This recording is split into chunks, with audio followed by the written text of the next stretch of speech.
out of the game. Hi, I'm Kelsa Dickey, the CEO of the Financial Coach Academy and my financial coaching business, Fiscal Fitness Phoenix. My coaching journey began more than a decade ago with me helping people for free from my dining room table. What was once a little business of mine has grown into a 7-figure company that employs a team of people. My goal is simple: to help you fall more and more in love with financial coaching. I believe financial coaching is the most rewarding way to make a living. If you are an aspiring financial coach or have been coaching for years, I'm here to help you create a business you love that gets your clients massive results. Let's get to it.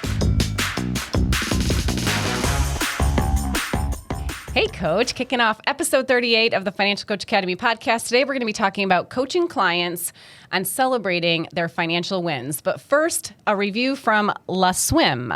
Kelsa is the real deal. Kelsa is such a generous soul to share her wealth of knowledge and experience with us through the Financial Coach Academy podcast. There's so much good content packed into each episode. She really coaches the coaches on how to help people. Thank you, Kelsa.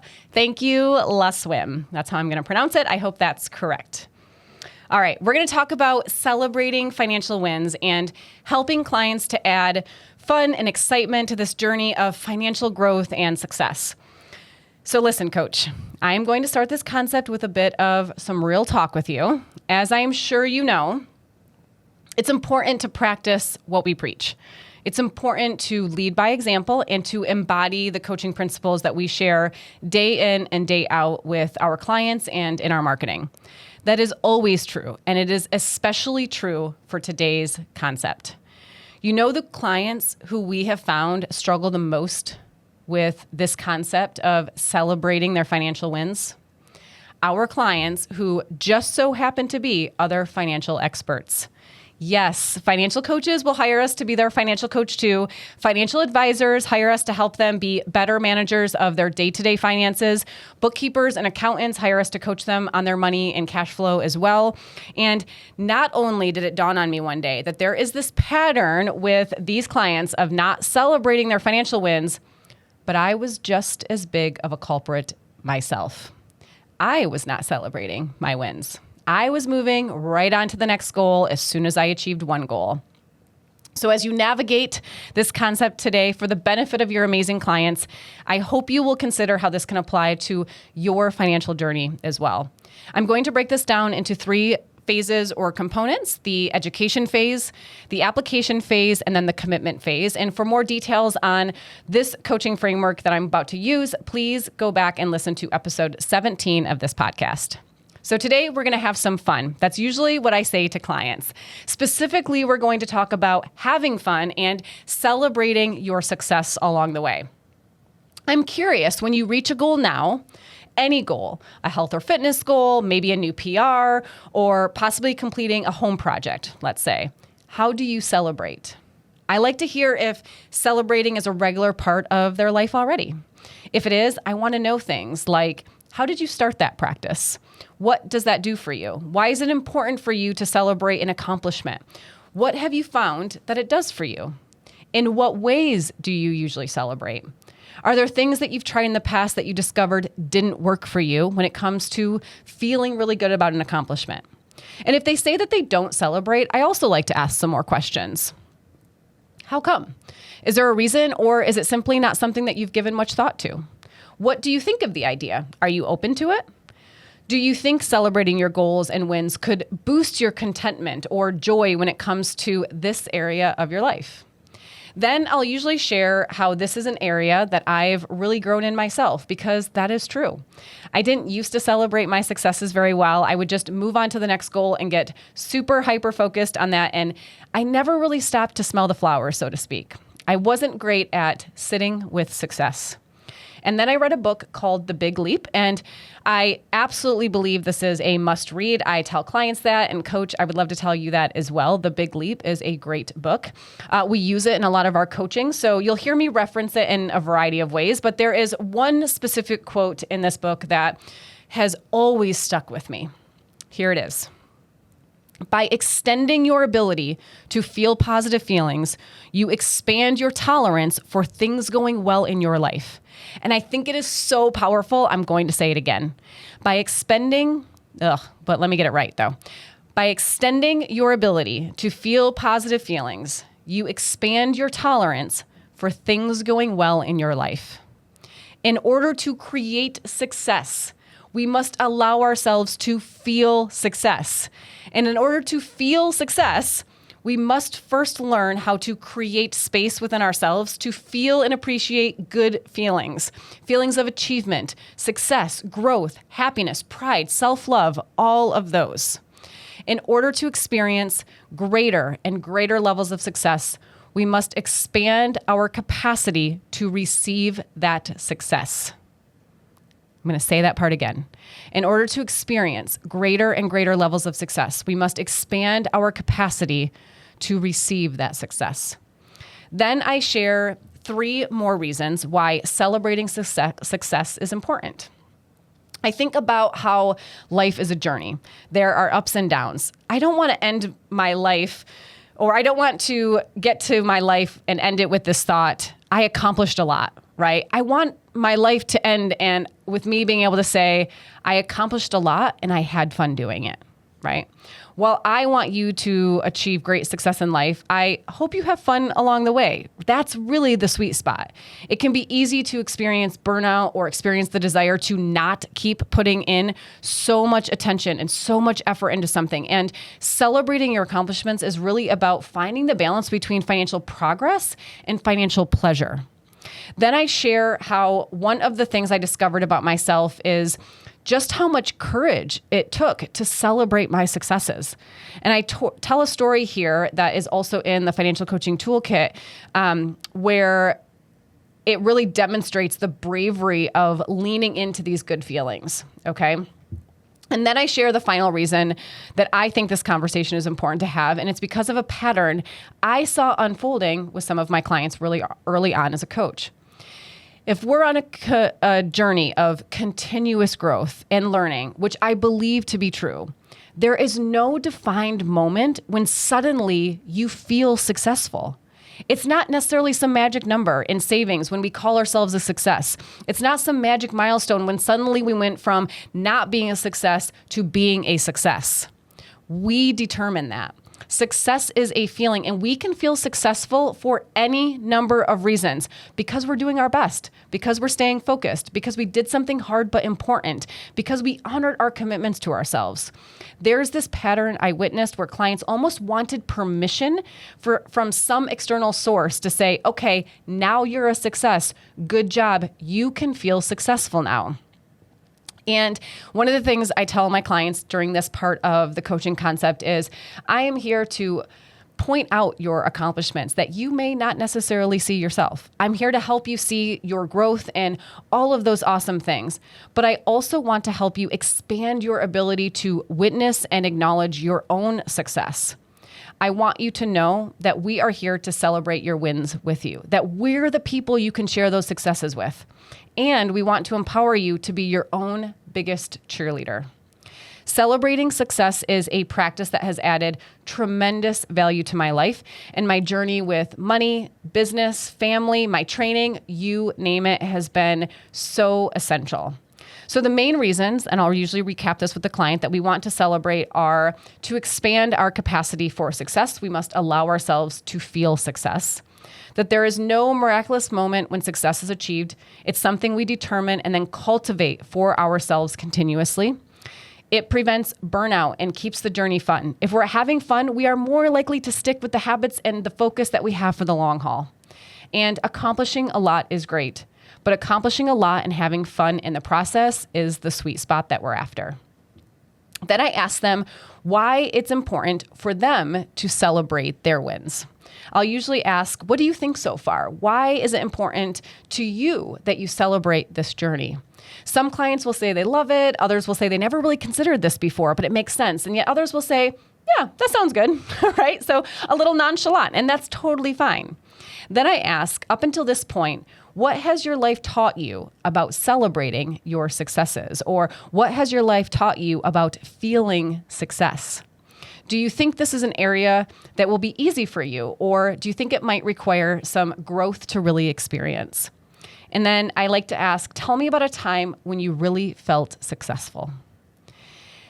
Typically, there's an awesome conversation to have, right? And then I ask, should we explore some fun ways that you could celebrate? And again, I'm always trying to get their buy-in, right? So should we move forward? Should we do this next thing together? Should we explore this next thing? This is when we shift from the education phase to the application phase. Before I share some random but fun ways of celebrating, I'm curious if the client has any ideas to kick things off. So I typically ask them that. What would feel really good to you?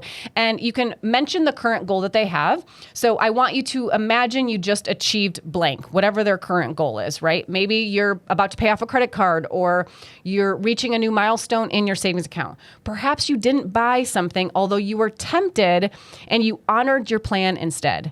Maybe you learned something new, like you had a conversation with your financial advisor or your accountant, and when they said something that you didn't quite understand, instead of just nodding your head, you asked them to explain it to you in a different way so that you could better understand it. Maybe you reached out to us and asked for help when you know you needed to navigate a decision and you didn't want to go at it alone. What is something that you do that feels fun for you now or feels like a reward or treat for yourself? What's something you do that feels fun for you now or feels like a reward or treat for yourself? Some clients will have some ideas, and we always explore those first. I like to ask about the details. So how's that feel? Why does that feel like a reward? What emotion does that activity create for you? Why do you think that works so well for you, right? And I love when this part of the conversation happens because you'll sometimes hear things like, my grandma always used to bake bread, so whenever I do it, I think of her. And that is just an example, but sometimes you hear some really great stories that I always think at this part of the conversation really deepens the connection with the client. And I just love that. And if they don't have any, that's okay too. That is what our list is for, to spark some inspiration. So let's dive into this list. Of course, this is not exhaustive. There are endless possibilities for celebrating our successes. And if one of these sparks another idea, shout it out right away. We want to explore it. This is exactly what I tell a client. We have a handout. And again, this handout is in the Financial Coaching Toolkit. So we give that to you that you can use it as well. And we go over, I'm literally giving this to the client and we're looking at it together. Okay. So again, in the toolkit, we've got a whole list of ideas. We talk about them with the client. We share stories or examples of what that idea could look like. And as we're talking, what I'm also doing, coach, is I'm paying attention to any ideas that as soon as they're brought up, they seem to light the client up, right? So I'm looking for one that seems to spark something in the client. And typically you can see this in their nonverbal cues. Here are a few of the ideas that we list. We don't have time in this episode to go over all of them, but I picked out what I think are my favorite ones. So share the news with friends, family, and loved ones. Do you have someone who would be truly happy for you, that would celebrate with you? Personally, I have 2 girlfriends who have been my best friends since college. I tell them everything. And when something good happens in my life, I love sharing it with them because I know that they will not judge my happiness. They won't say something that dampens my capacity for feeling happy. And that is so important. It may also be something as simple as hugging your spouse and giving each other a high five, like really enjoying the moment together, right? Maybe you have a special coffee date where you go together and you sit and talk about the journey that created the feeling of success you're experiencing. Maybe there's a special bottle of whiskey you sip and enjoy while talking about your wins. Oh, that's just Michael and I guess, huh? Another option is that you could create a victory dance or have a celebratory playlist that you only listen to trigger and enjoy these feelings of success. This is really about allowing yourself to just be playful and silly and losing yourself in your body. And again, this is just an example of something that works better for some people than others. Maybe another way that you could celebrate is to do something nice for someone else. And listen, for some folks, this is actually more of a celebration than anything they could do for themselves. Maybe you buy an aging parent something nice or you take them out. Another way of celebrating is to buy yourself a bouquet of flowers or a new plant. And every time you water it and you see it grow, you're reminded of your success. So I really like that one. Another option is to paint your front door. That's a fun one. There is a Scottish tradition, coach, of painting your front door red when your house is paid off. And now you don't have to choose red, I tell clients, but maybe this is a way that you celebrate. Every time you come home, you pull in your driveway, you pull up to your house, You see your front door, this cool color maybe, and you are reminded of your success. And remember, these reminders of our achievements all help to expand our capacity for feeling good feelings. That's why they're so powerful. One of my favorites, and something that I would like to encourage no matter what, is for a client or you, coach, to write a letter to someone who was influential on your journey. Maybe it's a friend who listened on the hard days or celebrated the good days with you. Maybe it's a mentor or someone you looked up to, even if they didn't know it. This can feel so rewarding for so many reasons. This is one of those habits and practices that our clients have adopted over the years. And it, like, when they come in and tell us what they did, we don't usually read the letter or anything like that, or sometimes it's an email, but you can just see the gratitude and appreciation and just all the goodness sort of like just coming off of them when they tell the story of what they did. And it just feels really great. Another way of celebrating a win is to share your journey, the strategies, what you've learned along the way with someone you know who is possibly experiencing a similar struggle, but maybe they haven't reached your same level of success just yet. There's something about showing others it's possible that can really reinforce our feelings of accomplishment, and it helps someone else at the exact same time. Not only that, but chances are this person will ask you questions, and those questions can help us to reflect on our journey at the exact same time. Another fun way of celebrating for some people is to get really dressed up. Maybe you do your makeup all fancy, you put your hair in an updo, you put on a fun dress, maybe some heels. Now, as someone who spends her days in workout clothes most of the time and is totally fine with that, that one does not resonate with me personally, but some clients really love this one. And Jill Emanuel, Coach Jill, actually loves getting all dressed up and going out dancing. So I know it works for some people. So then I'll typically ask after we go through the entire list and we're having conversations, and sometimes we sort of brainstorm and go off course a little bit and we come back, then I'll typically ask, what do you think of these? Are there any that really stand out to you as ones that you think would be fun, but also feel really great? Any that you know right away just aren't your jam, because that's just as important awareness to have, right? So we talk about a variety of ways of celebrating. We usually will have a few of them that the client can get really excited about. We talk about what that looks like for them specifically, and I love hearing why that would feel like a celebration to them at this point. Once we've done this, we then move on to the commitment phase. Now that we've explored why it's important to you, the client, to celebrate your wins, and we've discussed some ideas for how you could celebrate your successes, let's talk about how you want to commit to these ideas. First, what are some things that you're doing now that you think are important to celebrate? Is there anything specific, whether that's a new habit you've been working on or a particular milestone you've set your sights on and it's coming up soon?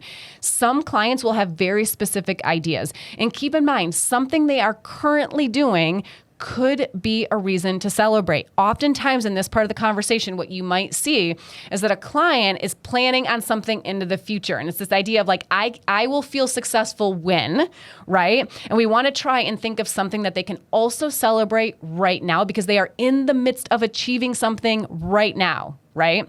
So we want to make a list of these things. And ideally, we're looking for a few different things that the client feels are worth celebrating. So maybe like 3 to 5 things. And again, some clients may struggle to come up with any ideas at all. It's almost as if they don't feel worthy of celebrating maybe. So I'll usually say something like, remember, expanding our capacity to celebrate can take time and practice. There's nothing too small or too insignificant. You have so many things we're celebrating, I'm sure of it. What's something you're working toward right now? Or what's a new habit you're working on incorporating to your life today, right? Or yesterday or tomorrow? What's a milestone that you're currently shooting for? In other words, what I'm trying to do here is simply ask really specific questions so that they can hopefully identify something because it's just not coming to them naturally, right? Typically, I know what the client is working on. You probably will too, coach. So I'll know their specific goal or the habits that they're working on, doing consistently and that sort of thing. So if they can't come up with anything, I'll oftentimes mention these and they will oftentimes work just fine. So just know that it can be challenging for some people to not think of something, but it's exactly why we're having this conversation. Okay. So then I'll say, so the 3 things you're excited to celebrate are, and I will list them out, or 5 things or 4 things, whatever it ends up being. And how would you like to celebrate each of these? And it can be the same way for all of them, or it could be something different for each one. And we write all of that out in their action plan. So we put it on their budget usually. So in the month that we want to celebrate, or we're going to accomplish a particular goal, if it is tied to that, we will put a note right there on their budget. So it's front and center, right in front of us, and there's no way to forget it. Okay. Then we summarize what they came up with, or I ask them to summarize. Like I've said in previous episodes, it can be really helpful to ask the client to summarize. And then I like to wrap up the concept. I always like to bring closure to concepts or wrap them up and put sort of a pretty bow on them by asking them to share with me how they're feeling or what they're thinking. So tell me what you think. Was this helpful? Was this eye-opening for you? Did you gain any new awareness or clarity? Are there any particular observations that you'd like to share with me? How are you feeling about celebrating your financial wins right now? Okay. And that, coach, is the entire journey of helping clients and hopefully ourselves to experience a really positive and fun coaching journey. Coaching is all about figuring out what you think of something and how that is impacting how you feel and the actions you take. In order to honor the coaching philosophy, tongue twister there, I like to end every episode with a question for you to ponder and share your thoughts with me. I'd love to hear from you. So if you're on YouTube, please leave a comment with your answer to this question right on the episode. Or if you're listening on a podcast and you want to join the conversation in our free community for financial coaches, hop on over to Facebook and search for Financial Coaches Unite. Ask to join, and on the day of the episode, the day the episode airs, I post the episode and then we get the conversation going in the comments. So here is your question for this episode. Coaching is part art and science. What parts of this resonated for you? Which parts do you think you'll keep and use with clients? And which parts might you phrase differently?